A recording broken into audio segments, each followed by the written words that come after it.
Oh, okay. Never mind. Help me exit from the stage. Jason, what? Hey, there they are. Yay!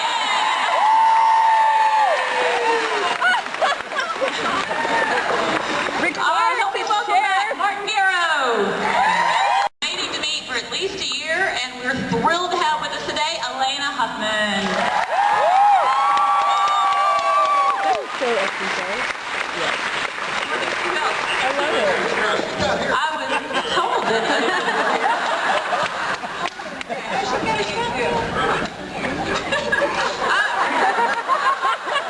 You know what?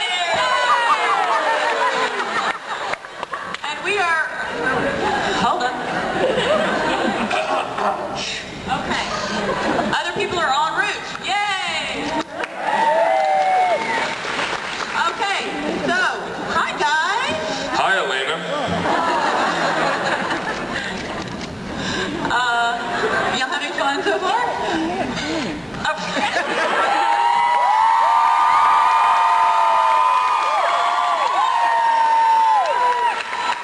Paul McGillian. Anybody else gonna walk out behind me? Little Stargate sandwich over here, Elena. Yeah, I'm feeling very welcome. Wonderful. Aloha. Hello, love. Very nice. Jamie Paul. I'm good. Good. Did you have a good day at Pond today? It's been great. You guys having a good time? Very gorgeous looking group out there, I must say. Very, very sexy. Thank you, Paul. Mort, you look great. No, Paul, thank you. That's very kind of you. I miss you down there, buddy. I know. We'll talk later. Hold me. Now's not the time. Do you want to sit over here?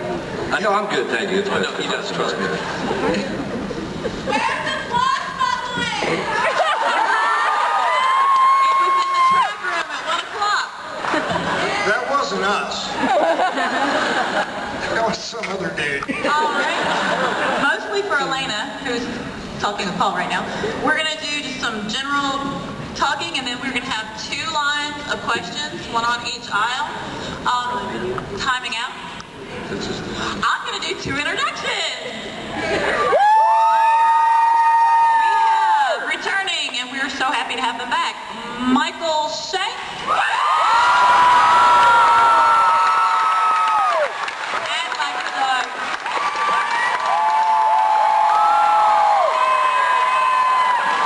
And Lexa. I want to know where to grab that girl.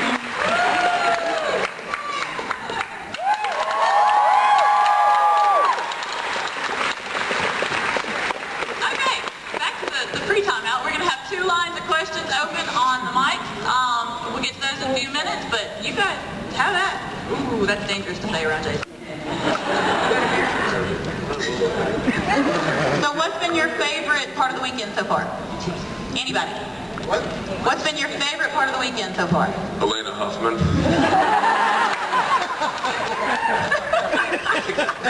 Yes, Elena, what was your favorite food?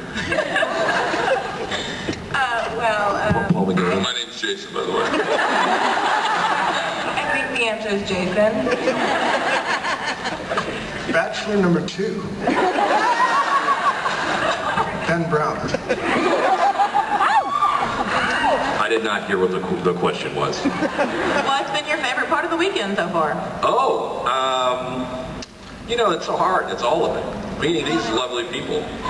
Meeting Ben Browder was a huge highlight for me. Have you met Ben Browder? I got my photo with him. Which he kindly signed for me.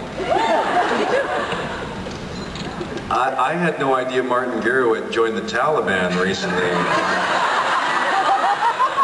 Beardist. That's Beardist. Thank you very much. You are in the minority. Hi! I'm good. I'm good. I saw that you can go. I'm good. I have a dancing hamster, everyone.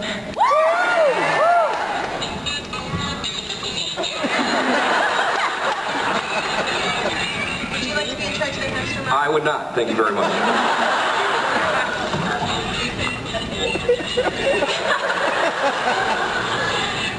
Well, I don't think there's a reason for us to be here. Do you guys just want to leave? Can we zoom in? Lex doing an amazing dancing hamster. You're just jealous, man. I saw a 500-pound man dressed as a baby. And I gotta be honest with you, I liked it. Kind of creepy, but kind of, you know, I just imagine him saying goodbye. I actually said to somebody, can you imagine him saying goodbye to his wife and saying, honey, I'll see you after the weekend's over, you know? And then the lady quickly corrected me, she goes, he's not married. Trust me. Fair point. All I weigh a lot less than 500 pounds. Yes. Of course, we're not discussing that stage. It's the pauses I love the most. Can I have a drink? Let's talk about Davey Hewlett right here. Oh, yeah, let's not, because he's not here. Thank you. He'd be talking a lot if he was here, though. Yeah. Closest to his character on the show. Right, Martin? What'd you say? Yes, he's a real jerk.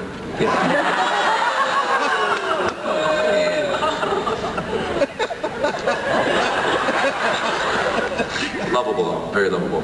Well, okay. Horrible kisser. I disagree. That's because you wrote the episode. And Lena's like, what the hell are they talking about? She's like, I'm uncomfortable.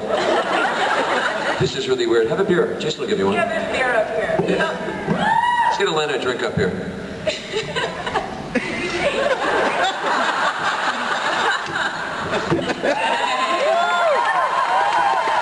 Welcome to the team, sweetie. Well, that begs the question, how do you feel coming into a group of like an established canon and you're the new show? I mean, Yeah. You feel.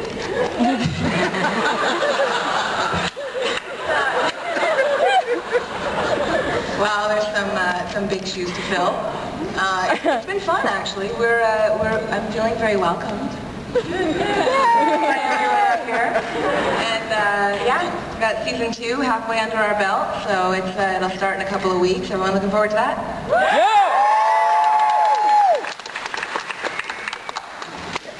It's really nice of Jason to let you stay in his room. That's fantastic. We like to keep all the cast very close.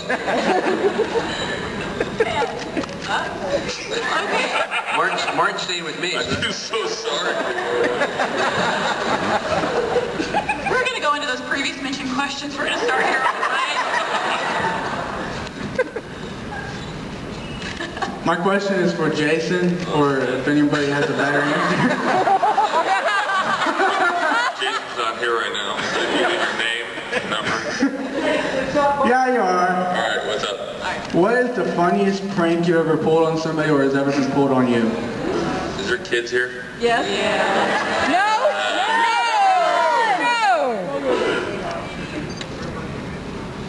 Yeah, don't say that one again. I tickled Paul in the wrong place. He laughed. To be honest with you, I didn't mind it. We Felt both pretty good. giggled. I'm sorry, you may be on dc10b right now. So my mom's watching. And my wife. Just realized that, didn't you? These things. There was a caveat. Was there or anyone else want to talk about any pranks they pulled?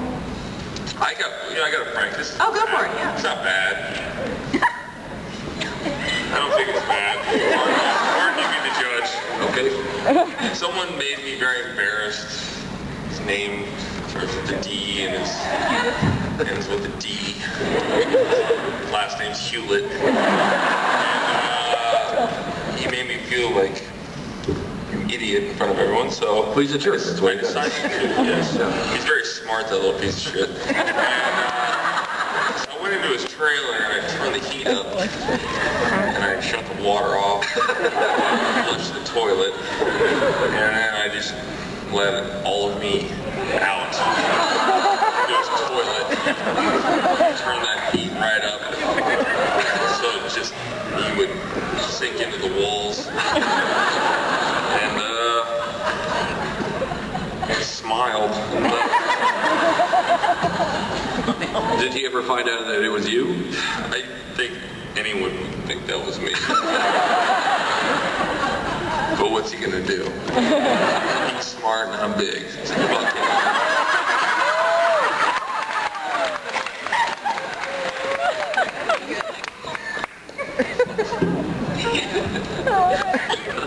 For Jason, Elena, and Michael, you guys have played comic book heroes, and so how does that compare to your experience on Stargate? And for everyone else, if you could play a superhero, who would it be?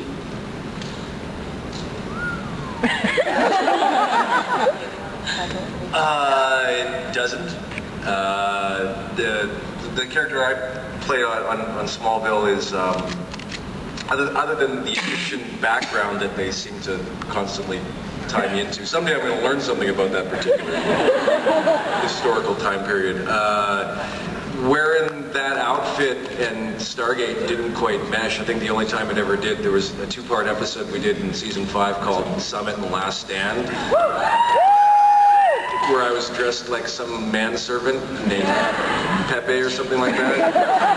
And some silken pajamas with a, you know, they wanted me in a harness outfit for that episode, and I kind of nixed that one, but yeah, I know. Broke my heart too. Can you? So they sell it. Don't. But Smallville is a completely different ball of wax. That outfit, I don't know if I've ever done anything that sets a precedent for that Hawkman outfit and the harnesses that come with it. That's a rather unbelievable contraption. So I don't think Stargate and Smallville ever will cross paths in my memory as being similar. No, I second that. I don't think I wear much more clothes on Stargate. I'm not watching it. Yeah, my Black Canary costume is very small. Yeah.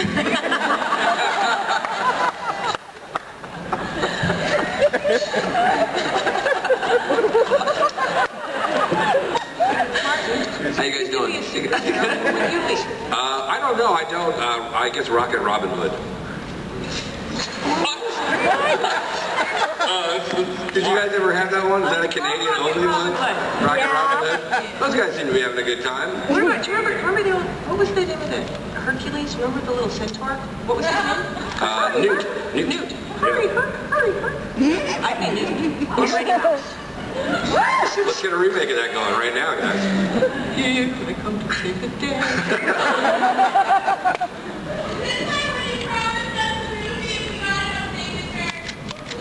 No. I said if you...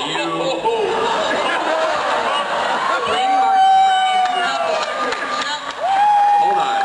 I didn't say signatures. I said that if you were willing to pay in advance for 7 million DVDs, we would put the movie into production today. Okay, is that DVD cost of DVDs?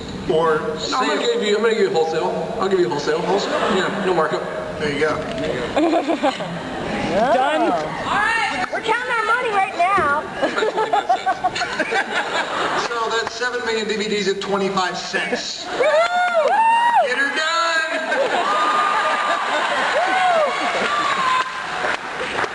My lawyers would like me to point out that that is a non-binding commitment. And will only be honored by the end of this panel. Thank you. All right, we're going to go ahead and take the next question.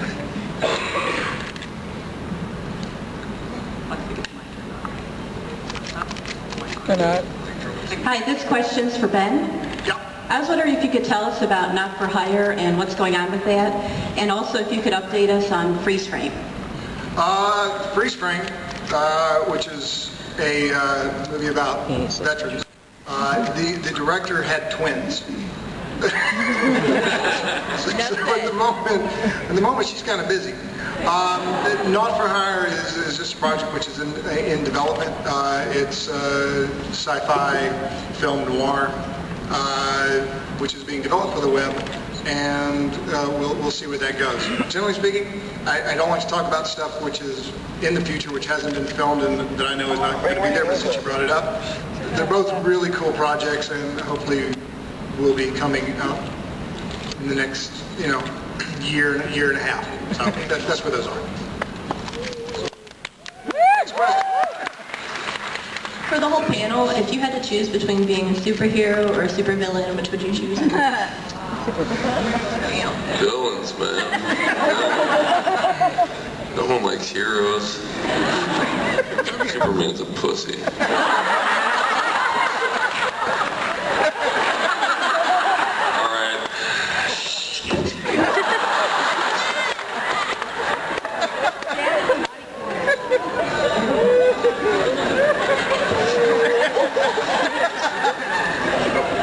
Maybe just stick your head in there while you're at it.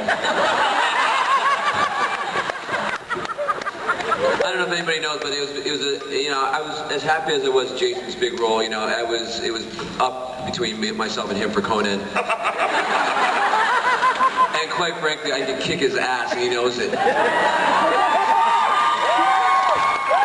Yes. Yeah, pretty lucky Elena's right between us. Throttle you.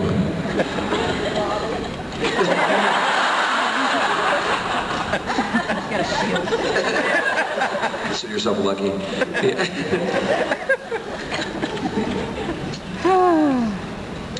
Michael, hero or villain? Hero. Villain.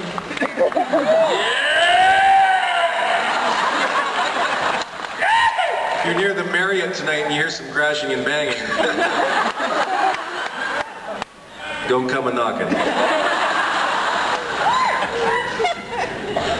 I mean, realistically, I would probably just be an innocent bystander. I think that's where I'm ready to play.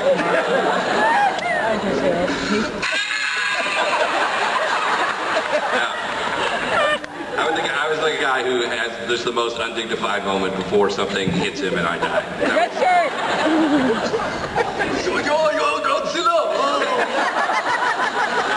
Smash! All right, let's hit the next question. Who do you got? Go ahead. Question is for Lexa, and I'm afraid it's slightly off topic for this panel. It's about Andromeda. In the final season, there was one scene that I've always wondered about. It was after you stopped being psychotic and gotten fixed, and you were walking down the corridors of the ship with Doyle, and one of you, the ship was suddenly full of bad guys, and one of you sort of waved your hand and said, "We are not the droids you're looking for." Oh yeah, that was my ad-lib. That was my question, thank you. Yeah, that was my ad-lib. I was going to say something about we're going to try a they, and we actually got told we can't say that. So I said, "We are not the droids you're looking for." I thought it was witty. I'm glad you caught that. Next question over here. Michael. What are you looking at? This question's for Michael and also for Paul. I was wondering what it was like working on Sanctuary with Amanda Tapping.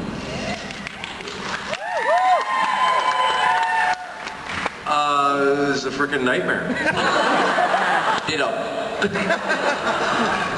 It was bad enough spending as many years as I did with that woman. It dragged out even further. You notice how there's no scene, really only one scene between her and I? You just didn't like that she was your boss. We're burning all the bridges. This is the one. You were here. You were here when it all fell apart. Are you good? No, I'm just kidding. No, I'm not done. Okay. No, it was a lot of fun. It was a lot of fun. It's shocking. They have a lot of our old crew there, down at the Teamsters. It's old home week there when you go work on that show. So for a guy who spent as many years on Stargate, going over to work with those guys was very easy. So it was a breeze. Yeah. Beautiful, very politically correct. It was a lot of fun. I had to wear a lot of prosthetics, so that was a little bit painful at times. But Yeah, great. You know, Martin Wood directed most of the episodes I've done, so it was kind of fun to see. And like Michael said, a lot of the crew, it's kind of a continuing crew from Stargate, so to speak, that are over there. So a lot of familiar faces, and it was great. It was very different, but a really cool experience.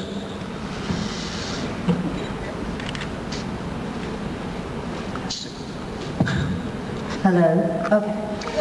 My question is for anyone who would like to answer. What jobs have you had besides acting, or would you be in if you were not? I've had lots of jobs besides acting. You dabbled in writing for a while, didn't you? Just a little bit. I was not very good at it. True. Yep, thank you. I worked at Starbucks, and I was very good at making lattes and cappuccinos, and whenever I go to Starbucks, I always feel like, well, I can always come back here. They will always have me here. Maybe after this convention. We'll see. My first job was as a Dickie D-boy. Do you know what that is? Do you guys know what that is, sir? No. It's you drive a bike and it has like an ice cream cart in the front of it, and you ride around with a bell and ring it, and people come and buy ice cream off you. Ice cream I got fired after the second day because my friends and I, we ate about $20 worth of ice cream that day. Then the guy called up in my house and said that they're missing $20. My dad hung up on him and said, "You're not working that job again until you're 17 years old. That's it." I'm like, perfect. That was my job. I might go back to that too. The last job I got a paycheck for was coaching pole vaulting. That's how bad it is. If Chris Judge was here, there was lots of jokes that we could make about that,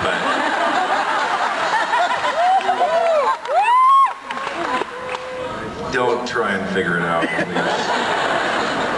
It's like the furry question. Are there any furries present today, by the way? Just to get that out of the way. There are some furries present? 10th, oh, you mean, oh, I've been in this room. I didn't mean, I know they're here somewhere. Right, and is anyone carrying a sword? There is a sword in the room. Does anybody know what the furries are? No, I'm just kidding. No, it's not too I used to have a job making furry costumes. Did you say used to? Okay. Elena, you want to take this one on me? I'll get it's great. My job for acting,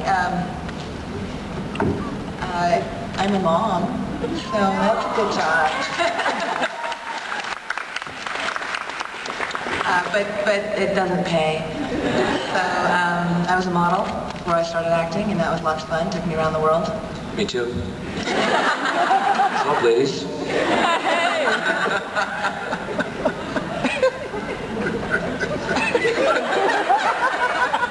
I was busting tables before I was an actor. I couldn't even get hired as a waiter.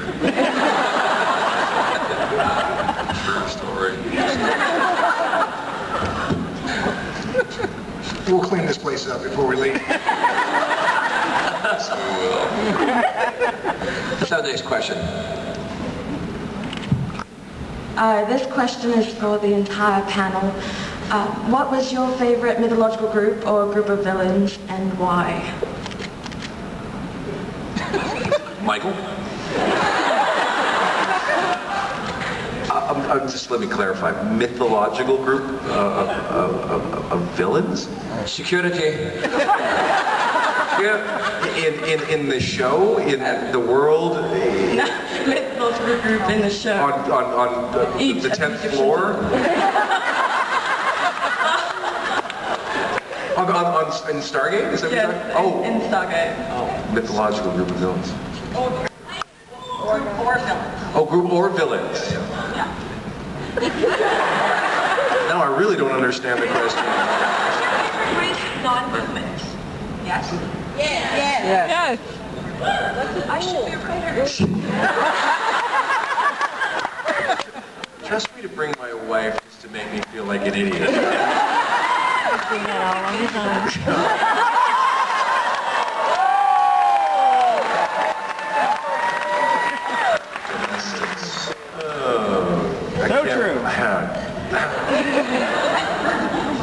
I like the Knocks. Has anyone seen the movie Fanboys? Yes! That's what they were watching on TV, wasn't it? When they were in Vegas, they were watching Stargate, and they were watching the Knocks or something like that, right? Yes. Just checking. Okay, that's my favorite, the Knocks. They were kind of short, and they had funny hair, and they do weird stuff. They were cool. Wasn't Bo Bridges the Knox? Yeah. A great head of hair. Same eyebrows, right?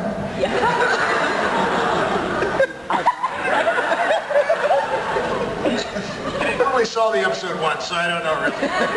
I like the trebles. Oh no, wait a minute. I want to hear Paul McGillian's response to this. Paul? I like the Ethosians because Taylor's hot. They're such a mild-mannered people. They just want peace. Wonderful. And I like the Wraith, too. I think they're creepy. Those Stargate Universe bad guys are the most amazing aliens I think we've ever done on the show. Those guys look really good. I don't know, have you guys seen the Stargate Universe? Yeah. Those bad guys from space are incredible. Next question.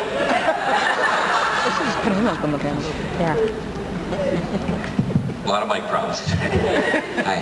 Yes, this question is for Martin. Can Oh. you tell me why they didn't take Zatch to Atlantis? Why? I'm sorry. Why they didn't what? Zat guns? Why they didn't take Zat guns? That Nicotels. Why didn't they not take them? Take it reusing its full name now. Now I know what you're talking about. Why didn't they? I mean, it seems like an oversight. You're right.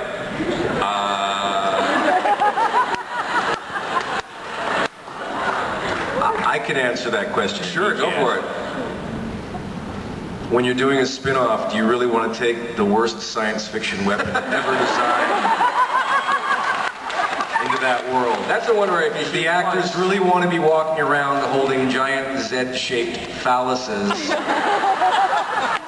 that are very convenient in the storytelling, that they kill you after twice, they stun you after once, and after 3 times they make you disappear just so there's no bodies lying around the hallway in that particular episode. And I think 4 times they open a time portal, 5 times they just open doors. 6 times you're brought back to life.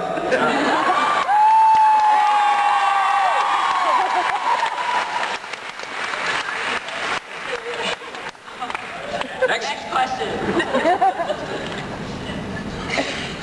Michael, I really enjoyed it. Yes. I am amplified.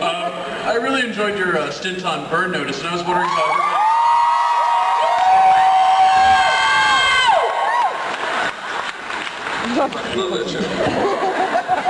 I was wondering how the panel felt about working in science fiction versus traditional drama, comedy, television, or even movie roles. It's a lot of fun. I'll tell you what I like. I like wearing natural fibers. That's what I like about not doing science fiction. How about you, Ben?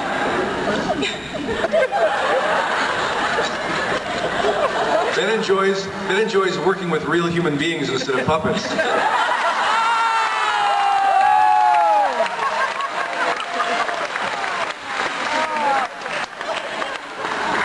I had to go there. Those puppets give them a lot less shit than the humans do.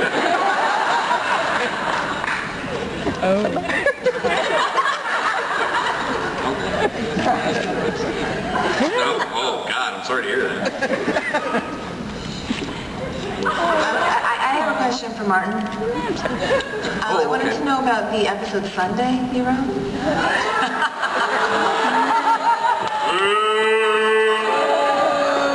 That's not buddies, we just met. We just met. What would you like to know? I don't quite know what Why did you kill Beckett?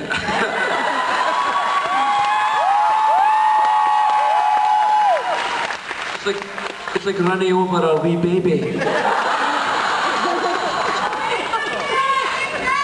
You're a lot of things, Paul. You're not a wee baby. I know. Why did I write the episode Sunday? Well, I was paid quite handsomely. No, I mean, I think, you know, that was, you know, that was a good and important episode for the show. I know a lot of you guys disagree. Yes. And, fair enough. Disagree, they hate you. Wait.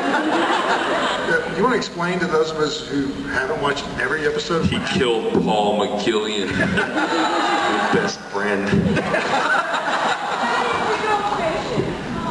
Why did he go? I mean, if he just went fishing, you're absolutely right. No, I mean, look, I think we all realized that, you know, Beckett was the I said this earlier in another, you know, talk, that Beckett was, you know, the heart of Atlantis, and we realized after we did it that, you know, we needed to bring him back. So I mean, as early as like 2 episodes later, we were laying the groundwork. But I will say this: I think it's important for a show like this, and you can disagree, that's your right. There's moral jeopardy every week. That if there aren't consequences sometimes, if there aren't stakes, it gets really hard for us as writers to have the show have that kind of emotional weight that you need it to. And so I think it's important. I mean, I think it's important to kill characters. I respect the shows that do. Kill me and I'll see you in the fucking alley. But the great thing about science fiction is...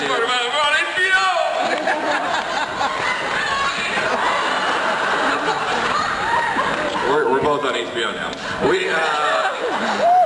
No, so anyway, that's my answer. And I'll accept all the hugs that you guys want to give me after. I think anybody that's ever watched Stargate Atlantis realizes that the character of Carson Beckett is a very interesting, sympathetic, sensitive character who's wonderful to watch, correct? Okay, anybody who's ever spent a significant amount of time around Paul McGillion finds him unsavory. And as a writer, that's the choice you have to make. Nice build-up, nice delivery. Knocked it out. That's also why I was killed about 18 times.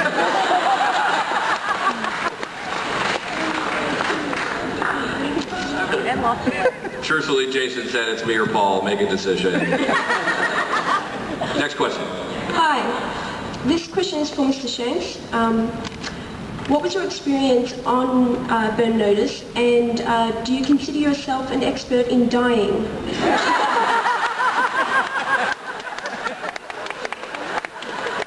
I think it's been established I'm the expert in dying, but Michael?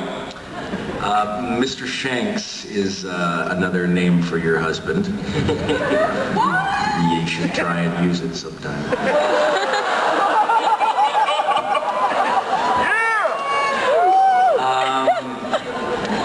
Lex, did you want to sit down here with me?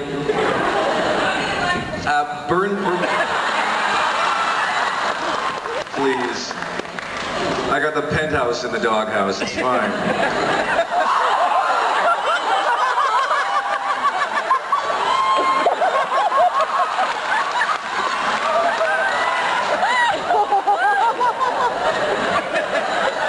Just a forewarning. This is going off the rails, guys. Hey, Paul, just to warn you. Definitely a better kisser than David Hewlett. I hope your wallet's full. Anyway,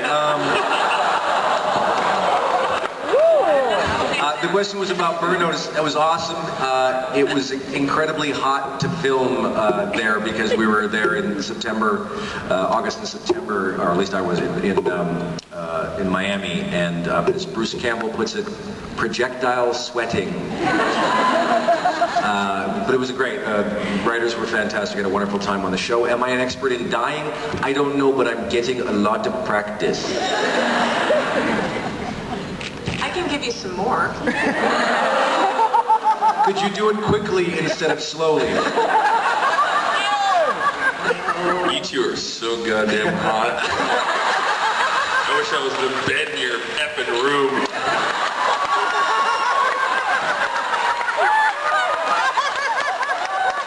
I'm getting turned on. I don't know about you guys. You can both take it out on me. It's fine, man. Can I tell a quick story about Michael and Lexa? We were working on in season 5. Michael came and did a couple of episodes with Atlantis. And Lexa dropped by set, and David and I were talking to them and just basking in how attractive they both were.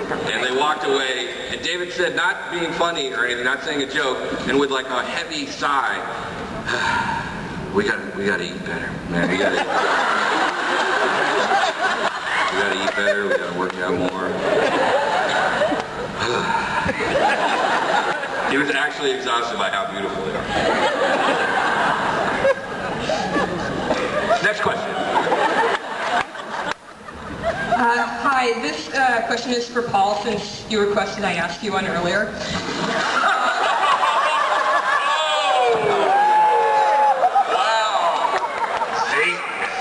I actually have two. Oh, thank you. Come on up here, I'll give you the money. Did he pay you for both?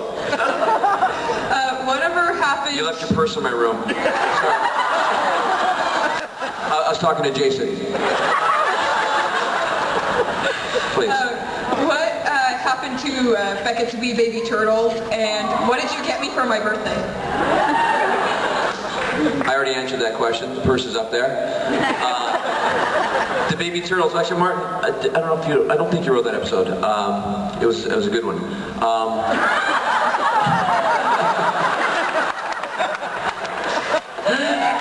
No, there's a scene with these baby turtles that David and I think Joe Malazzi wrote the episode, and they cut out the section. Who wrote that one? I think that was Joe, thank you for remembering. Yeah. And no, the turtles were actually, they were in McKay's room, but you never saw them. They are in McKay's room though. Yeah. And we had a little conversation. There was a scene actually they took out because the episode was running late, or I'd like to think that anyway. But we thought it was a pretty funny scene, and where David explains that he has my turtles, he's been taking care of them, and he's named all the turtles and stuff. And what he feeds them, and at the end I said, "Oh, you just keep the turtles then." But they never ended up airing that. Maybe special features at one point in time. Who knows? What were their It could be a deleted scene. I forget what season. I think that was season 5. Yeah, it was season 5. I think it was The Outsiders. I think. So that's put to bed. Yes. Happy birthday, Doug. Come on up here. What's your name? Come on up here.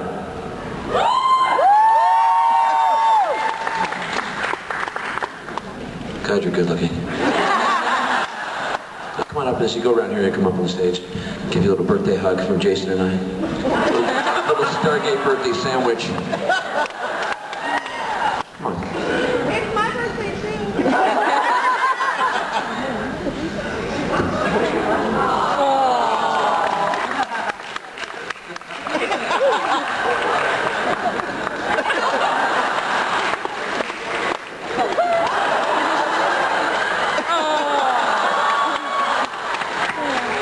Look at Rhea. She wasn't a Sunday fan.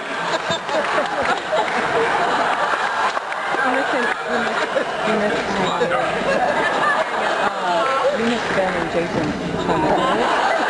Nothing to make up. Good job.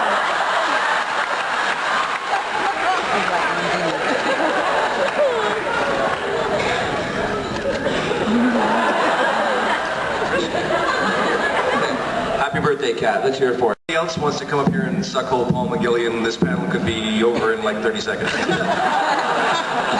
I was about to revise that and make that my question. How do I get up there? But my original question was, what was your favorite scene or episode to film? And if you don't have a favorite, was there any that was particularly difficult? Paul? Oh, Alana? Yeah, why don't you go first? Alana? I have a few great scenes coming up in season 2 that I love. One is in Trial and Error, and it's a conflict between the Colonel and TJ, and I think it's going to be a great scene. How about one that they might have seen already? Just indulge us, I mean. It's actually not my scene, but one of my favorite scenes that I was in was between In Time. I loved Time, and it was between Eli and Chloe when he's doing this speech to Chloe, and I think TJ knows Chloe's dead, and she sort of has to deliver the news in the middle of his speech, and I thought it was a really beautiful scene.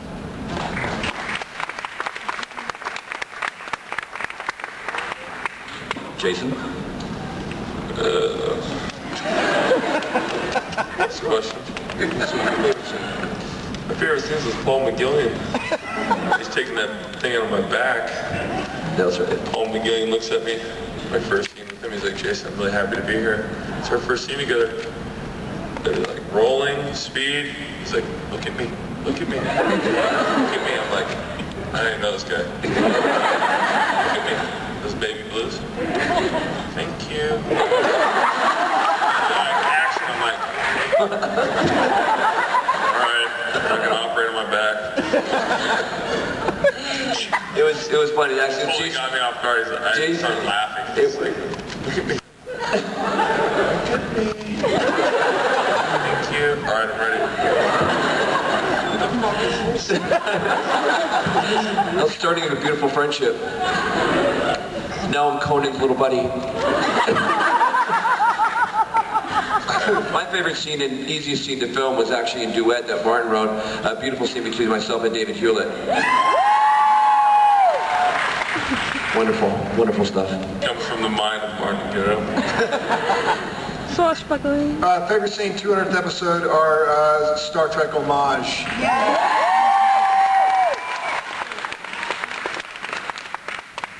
I don't think I have a favorite scene. My favorite episode is McKay and Mrs. Miller. I really like that episode.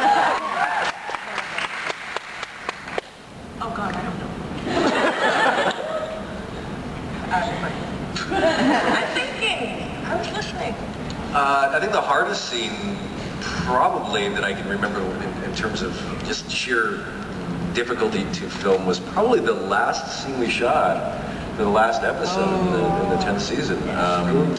They had literally, you know, which was a tremendous service to everyone on board, is they had literally blocked the last scene to be shot was the team headed up the gate for the last time, which is the last time you see them at the end of Unending.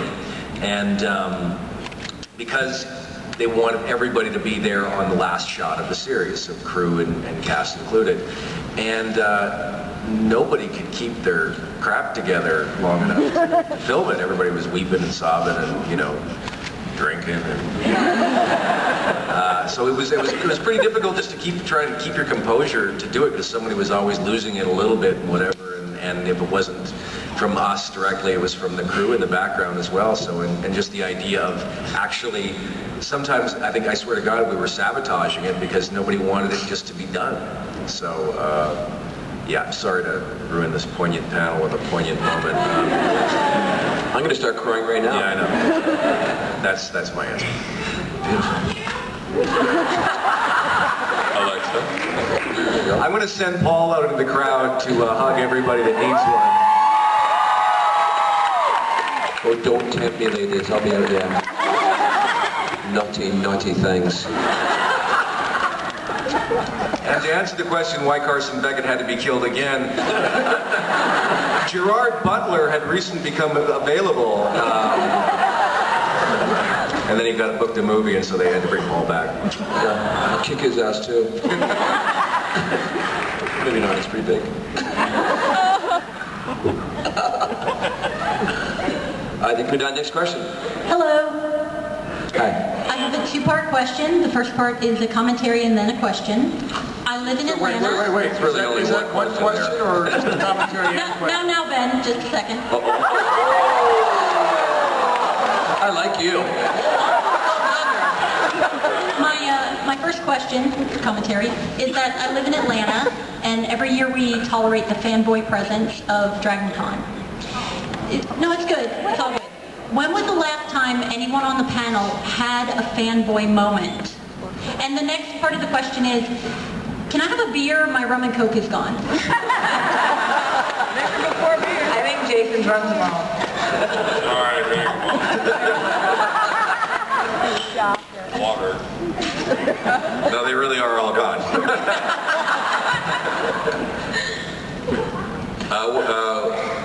Fanboy moment? Well, Ben and I got to do a panel with John Delancey yesterday. That was kind of fun. That was a little surreal.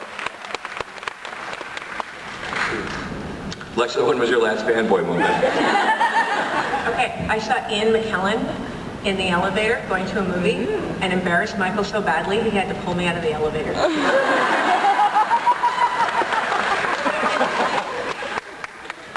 What did you do? What was embarrassing about it? No, finish the story. That's not it at all. That's not where it ends. He pulls me out of the elevator because I'm going, it's Gandalf, man! Right in front of him. So he continues up in the elevator. Michael drags me out of the elevator to go up the escalator to get to the movie theaters. So by the time we get up there, Sir Ian is a little bit ahead of us in line. And as soon as we get to the top of the escalator, he turns around and he sees us. And he runs away. It's not quite how it went down. What happened was we were going to see a movie at the time, and Ian Beanie just wanted to stand in line with the rest of the punters. But he took a look back, because we were about 8 people back in line, and he saw my wife.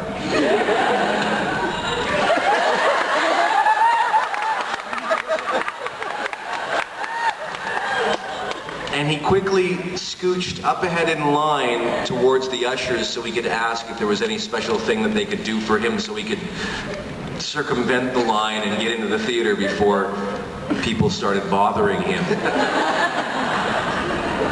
Okay, I like Ian McKellen. He's Gandalf.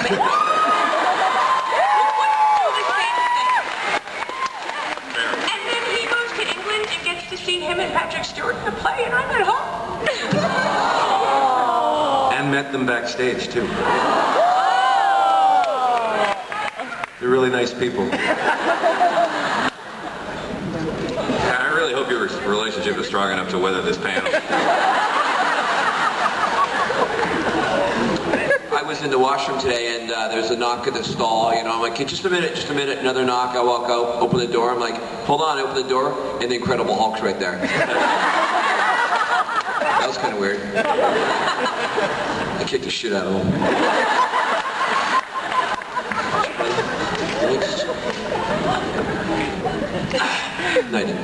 Next question, I guess.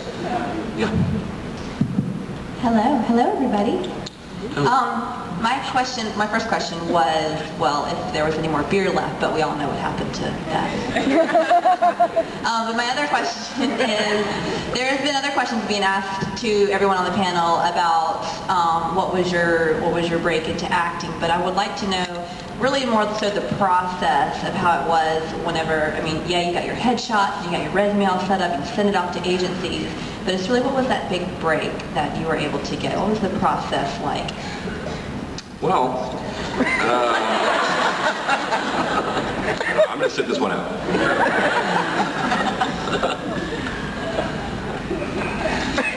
I got my first big break. I was hired by William Shatner for a show called Test War. That would be me, yes. Thanks for remembering. My first big break was actually getting into drama school in England. Wow. Woo! Yeah, I mean, because doing it, look, you know, when you're not getting into the business is the single hardest part about it. Staying in it actually is the hardest part about it, but it's hard all the way along. But you know, you get this question asked: how do you do it? How do you get into the business? And there's no one single answer. You know, you get people who haven't acted a moment in their lives and suddenly they're movie stars. Mm-hmm. And you have people who have been on... Thank you. That's the job I was looking for. Or you have people who have been on stage for their entire lives and suddenly they're discovered. Thank you. But mine was certainly getting into drama school. I was working as a bartender in Hawaii in this place, and I got spotted on the beach for a modeling contract. And then they hired me in Baywatch, Hawaii. And that's where I really got my acting chops. That's when they knew I was something special. And then I did some runway work in Italy and stuff like that, and it just exponentially grew from there. Cut my hair. Grew into some cornrows and stuff and got a big part of Stargate. Finally got rid of him.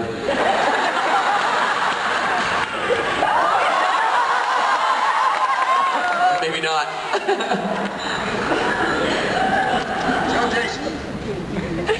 Jason, there's one more beer in the bucket. It's your bucket list. In 2006, I did a movie called Mega Snake. The Sci-Fi Channel. I think it's going to be my out.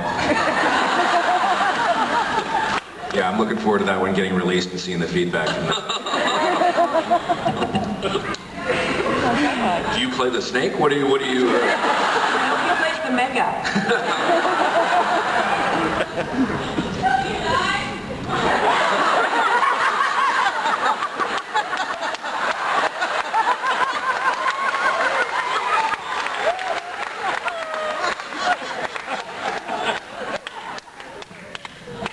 I'm not going to give away the ending on that one. It's really art for Let art's me sake. put it this way. Can there be a Mega Snake 2 starring Michael Shanks?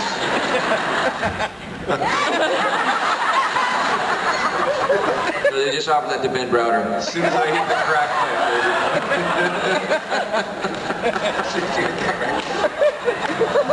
pipe, although, you know what? He can't do it, so Gary Jones is doing it. If Hewlett were here, Hewlett could trump that because he did a movie called Boa versus Python. And where's Corin? Because he did Mansquito, and I think that might be the mother of them all. Yeah, that might be the end of the rainbow. Lost Treasure of the Grand Canyon. Oh my God! Get it, security. Seriously, she's seen too much. She knows too much. How are we doing? Next question, please.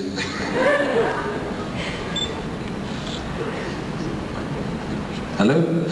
For Michael, Ben, and Elena, Michael and Ben, if you were to offer Elena advice on dealing with the fandom over the course of time as you have, what would it be? And for Elena, which of the esteemed colleagues on the panel, who would you go to for advice on dealing with the fandom?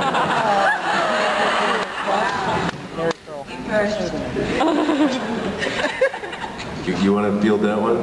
I would definitely say to Elena, read everything on the internet that comes from the fans. Because I think you'll find there's a vast, enormous resource source out there that is very enlightened and feels that they're very accountable for their actions and therefore understands the responsibility of illustrating to you and critiquing your work. So I think it's very important to listen to those voices individually and heed them. I'll add to that. Google Images. You'll find some very creative ideas in places to take your character, or costumes to take your character, or relationships your character may want to have in the future. There are some beautiful ones of Michael and Ben, actually. That's just from conventions. Why do I? Because I made most of them. I think that's all the advice I need. Thank you.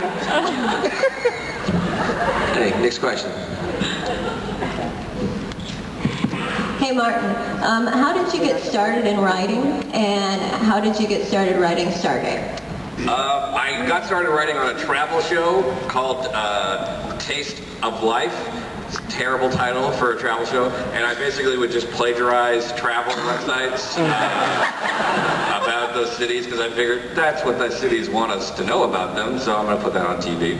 And I don't know, it was just kind of, I got a little momentum here and there, and then Stargate, I had written a mini-series that Robert Cooper had read, and they offered me to come in and pitch, and I was like, oh man, I'm never gonna get this job. And I pitched a bunch of stories. They amazingly bought one called Childhood's End, and which is just a ridiculous episode. I mean, for everything to like, that's the one to start it. But so they flew me out to Vancouver, and we broke the story, and they all seemed like really great guys, and individually they each came up like it was a secret, and they were like, listen, here's a piece of advice, you seem like a nice guy, they're looking at you for a staff position, just write the board, don't stray from the board, just write the board. And I was like, okay, and then someone else would take me aside and be like, listen, this is the secret, we never tell anyone this, just write the board, and then finally Brad was like, hey, listen, just write the board. So I wrote the board, I wrote the episode in a week, because well, what was I doing? I was working at Starbucks. Actually, at that point, I quit.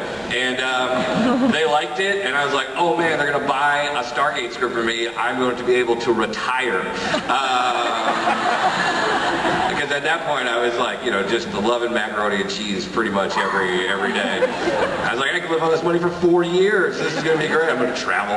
And they read the script, and they liked it. They thought I wrote enough of a condescending, jerkish McKay. I have a knack for that, apparently.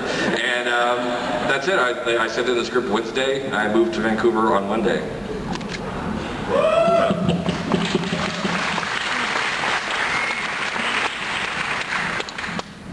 Hi, this question goes to any of you, and I'd like to know if there is any movie or show from your past that you did in the past that you regret doing, like Rigo. What was I thinking doing that? Really? This panel? That's the question you want to ask? How much time do we have? Better yet, why would we answer that? Anybody? No, we don't need audience suggestions for answers. Just shout out, you know. Oh, guys, no. There's one I did called Sumeru that trumps them all. Come on. Alien babes. You don't regret Sumeru, you just regret the thing on your chin. I think I did Sumeru because I was really doubting that a movie like that would ever get made. It was kind of one of these things that I believed that someone was going to call just a week before I got on a plane to go to Africa and say, no, dude, we're just kidding. We're not making that crap. And they never did, and then I made it, and then people watched it. But you had a pay-or-play deal, and you thought there's no way they're going to make it. Well, originally, get this one. You'll love this one. Originally, apparently, when the South African production company and the Germans, because we all know they have good taste, put together a package to send this movie off, and they pitched it to the Sci-Fi Channel. The Sci-Fi Channel rejected it because it was a little too cheesy for their taste.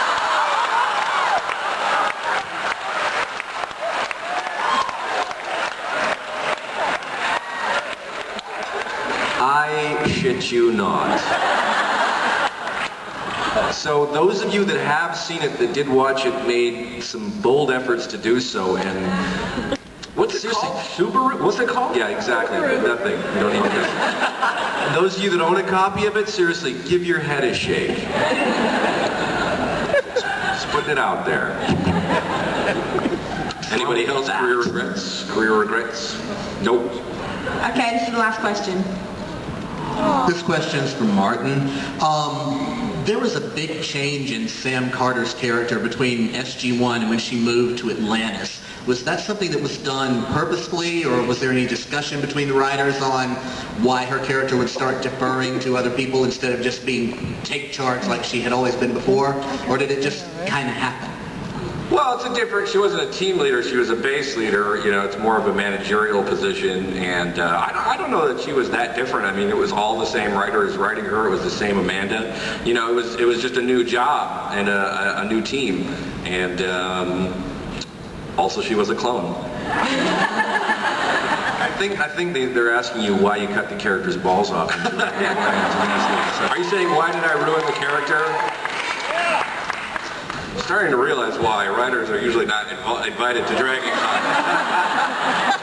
Getting it, piece by piece. I'll take this message back. I don't know. I think that character just needed to be. It was a different role we needed for her to play. I don't think we cut her legs out though. She certainly doesn't think that. That's why she quit and did Sanctuary.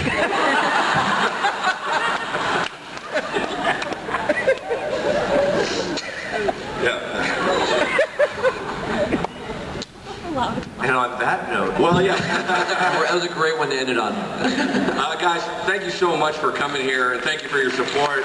Not of me. Have a great weekend. We'll see you at some of the other panels. Have a great weekend, you guys. DragonCon rocks.